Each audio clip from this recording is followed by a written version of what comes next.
Hey everybody, Tim here for another MCU movie. Phase 3, number 1, Captain America Civil War. So this came out in 2016, so we're slowly catching up.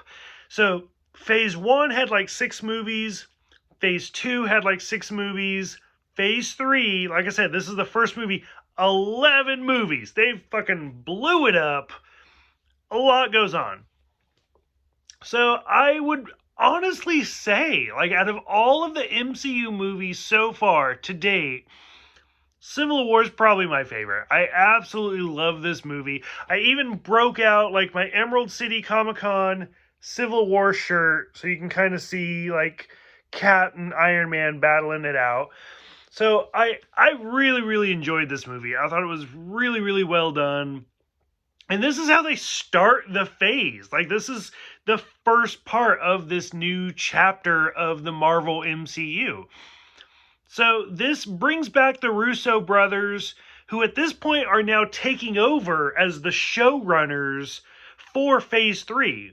Because Phase 2 is basically all helmed by Joss Whedon, who directed the Avengers and Age of Ultron to kind of bookend the phase. Whereas the Russo brothers did the Winter Soldier, and now here they are doing the Civil War, and then they go on to basically bookend this whole phase as well. So what I love about this movie is, for one, it, like I said, this is kind of, it's supposed to be Captain America 3. Because we had Captain America, the First Avenger, we had Captain America, the Winter Soldier, and now here we are with Captain America Civil War. This is not a Captain America movie. This is just an Avengers movie. Like, that's disguised as a Captain America movie. And it's so well done. And I remember reading about, like, every time they would announce, like, oh, this person's going to be in it. Oh, this person's going to be in it. Like, people would keep tallies of it and everything. And it's like, there's more people in this movie than there were in Age of Ultron. Like, how is this not just an Avengers movie at this point? And I brought it up in some other videos where when I was in college, I went to Portland State University, and Brian Michael Bendis was my professor. He was one of my teachers. And the fact that, like, he would, like, Mark Millar wrote the first Civil War, and then we would get other, like, Civil War after that. And, like, the fact that this was all kind of together just blows my mind to see all the things that have changed. So, as always, if you guys have seen my other videos, I'm just going to kind of start from the top and work my way down, but there's a lot to talk about, so kind of bear with me. The first part, the fact that the opening scene is like 1991, and like we're seeing all of that, and then the young Robert Downey Jr. is fantastic. Which, I mean, I'm not gonna lie, I love Robert Downey Jr. I love the Marvel universe. If you look at Iron Man, and then even just going to Iron Man 2, but especially if you go to like Iron Man to this, there's been some work. And so, I mean, like, I've liked Robert Downey Jr. for a long time. Like, all the way back to, like, Weird Science and all sorts of stuff. Like, I've been a big fan of his for a long time. And so, to see the CGI'd young Robert Downey Jr., Marvel did a really, really good job.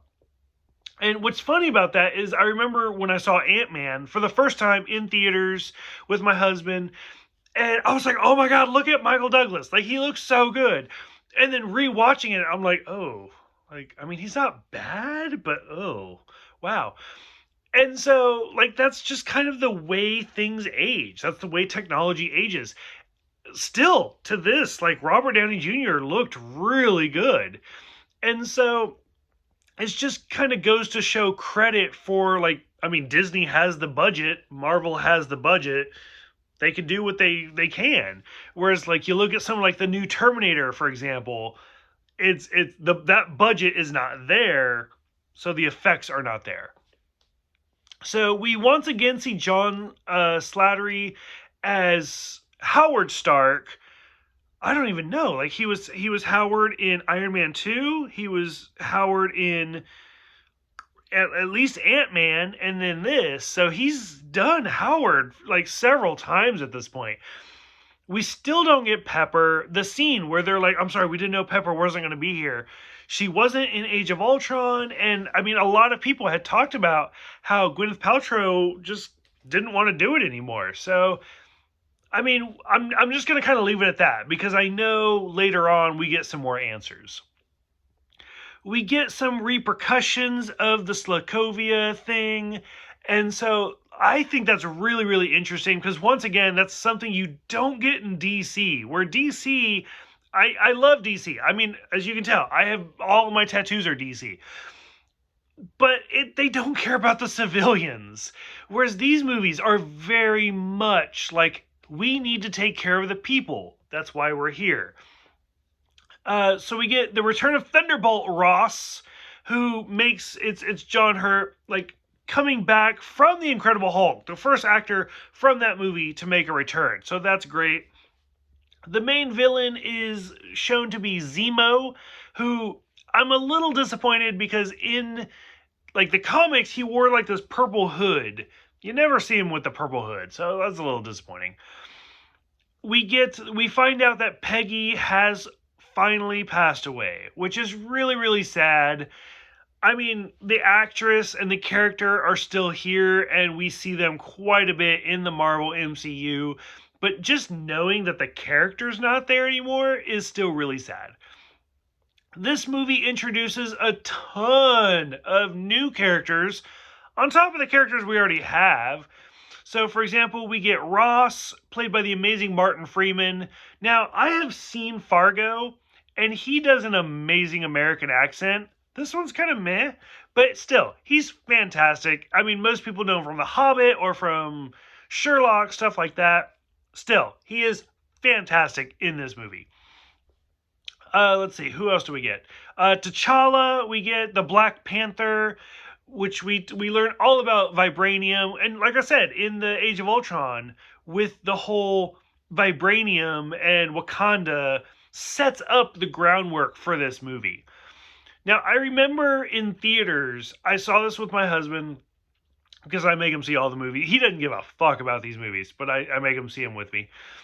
And as we're sitting there watching it, and it comes to the point where Tony's like, oh, I got somebody. And then the word Queens shows up as the location. And I started hitting, I'm like, oh my God, I know what this is. And sure enough, it's Tom Holland's debut as Spider-Man. It's fantastic. It reminded me a little bit of Iron Man 2. Because if you remember in Iron Man 2, when Don Cheadle took over the role of Rhodey, his first introduction is like, I'm here, it's me, let's get over it and move on. And boom, they go.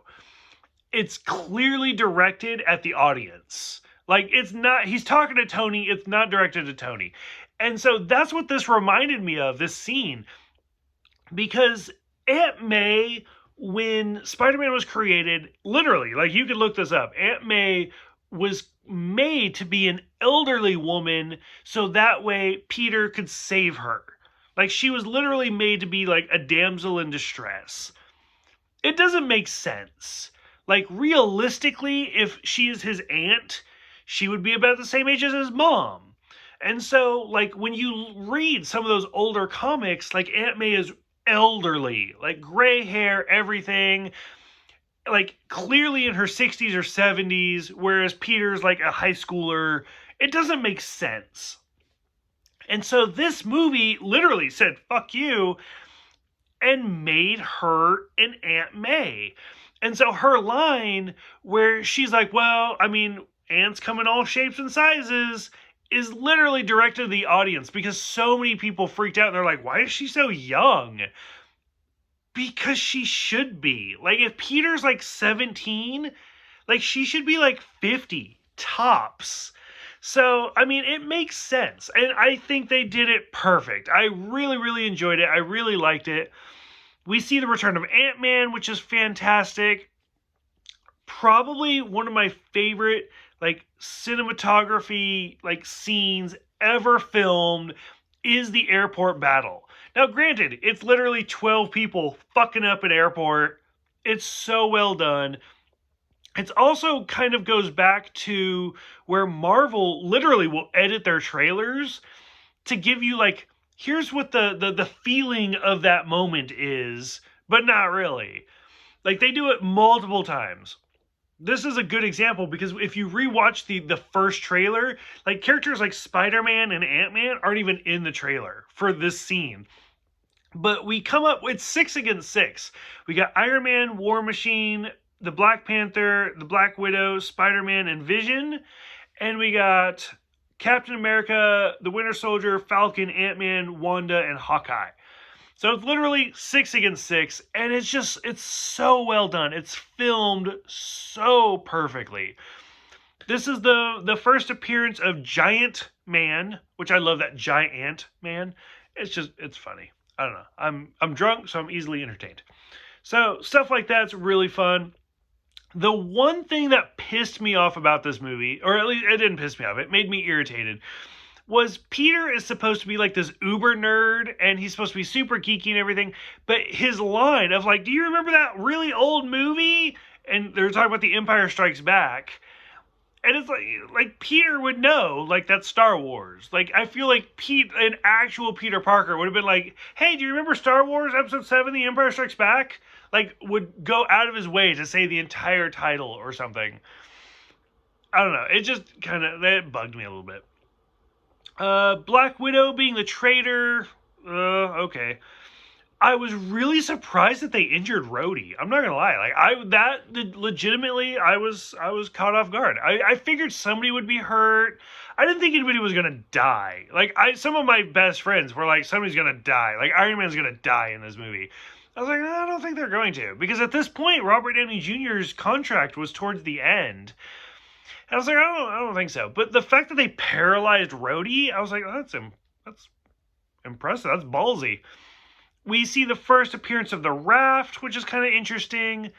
I'm not going to lie. My standpoint, 100%, I am with Iron Man.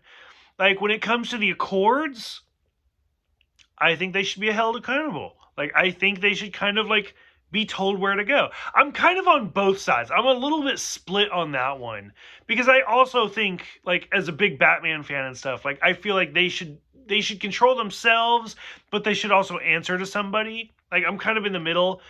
So, for me, this year is the 10th anniversary of my mother's passing. And so, the moment when Tony watches the movie, the video, and he's like, Bucky killed my mom. Boom. 100% I am with Tony. And, like, I mean, I get it. I understand Bucky was under the brainwash, and, like, it wasn't really him. Don't even fucking care.